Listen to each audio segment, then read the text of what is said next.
it is time for a chat with Pat. Yes. And you get me on a Monday. Love your love your Monday. I think there were so many things running through my head. I don't know if I made good connections here or not, but I'm going to give it a try. I first want to start with a quote from St. John of Avila. This quote, I tend to, when I pray in the morning, read different, whether it's scripture, meditations, or whatever, I'll just jot down a phrase that sits with me so I can come back to it and pray with it later. But this quote was one of the ones I jotted down. And he said, "Put your house in order. Withdraw your heart from the world before God takes your body from it." So Point. I know. He's like, don't waste time here. God will take your body from the world. So he's kind of challenging us that we should withdraw our heart from the world, meaning obviously worldly things that are not of God. So as I thought about that, right, the first thing that comes to mind is getting your priorities straight, right? Are you prioritizing things of this world above eternal things? Because if you do, and when I do, I have to realize I am out of order. I feel like I should have a sign that I hang around my neck sometimes that says "out of order," right? And then there was this passage from 2 Corinthians chapter 4, verse 18. We hear in that passage, "Fix your eyes on what is unseen, for what is seen is temporary, but what is unseen is eternal." So again, kind of reminding us that we can't get too wrapped up in all this stuff that we see in the world, the temporal things. And then I was thinking about the violence in Toledo this weekend. And I thought, okay, now let's think about anger or violence or vengeance, right? So when we act in this manner, it means we're really tied to the world.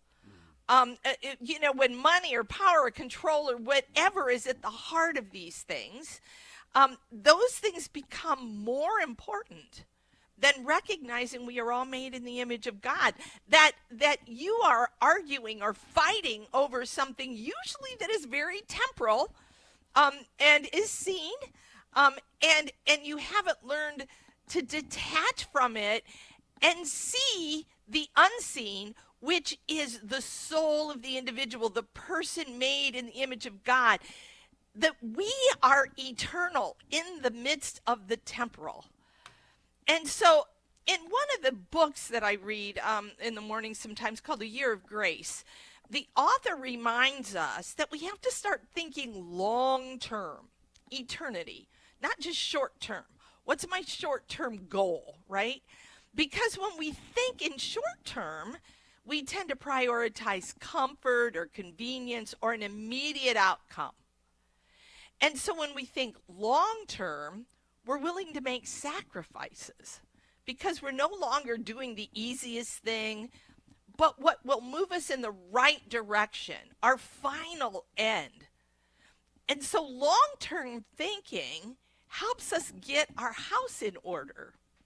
And it also builds patience. Yeah. Right?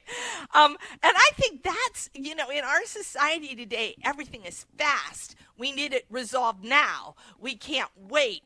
And so patience is so important. And that idea of when I know where I want to be headed, what I want my final goal to be, eternity with the Lord, then everything I do has to point in that direction, and that is part of getting our house in order. Because every day, every decision becomes part of that final goal. So it's not just looking at the circumstances of today in light of what do I want to get done today, but it's always about what does this have to do with eternity, right?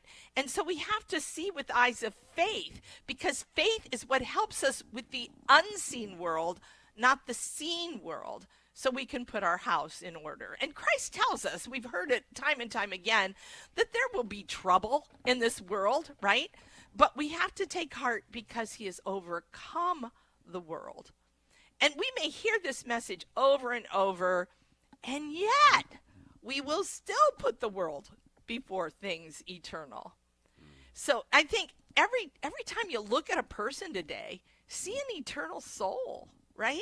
Don't think about so much your house, your car, the material things that are all going to be gone when you leave this world.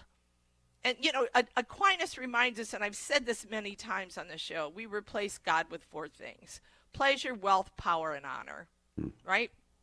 And these are things of this world. And when we put them before God or before other eternal souls, then our house is disordered. And so our arguments usually, our anger usually revolves around these 4 things, right?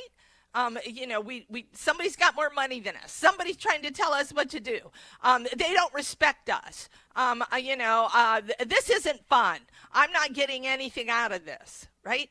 These are the things of the world. And you're not going to find joy if we stay connected to those things. And so I think the violence sometimes we see in this world, whether it's in our neighborhoods or the world at large, is usually tied to one of these things. And Aquinas tells us that we have to go to God, not replace God. And so we need Jesus. We need the gospel message. And so in a world where anger and violence and all these things are at play, we speak of peace. But the problem is we speak of peace in the world, but we can't have it without having peace in our hearts. And that is the peace of Christ. He is the Prince of Peace. He brings that to our hearts. In another reflection book called The Daily Dose of Virtue, St. Francis de Sales writes, "He who lives in union with God lives in peace, even amid storms."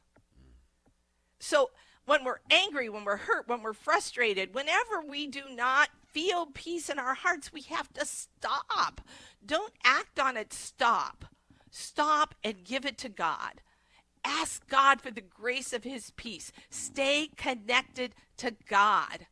Because peace doesn't depend on the circumstances around us. The peace of God is deep, and it offers stability which overrides all the circumstances. And it comes in the midst of struggles because God is with us in those struggles. So always saying a prayer of trust when we're faced with things we can't control or things that upset us. Peace is not something I can create. It is something we receive when we lean on God more than on ourselves. So when we think humans can bring about peace or our own power, then we're lost, because only God can bring about peace.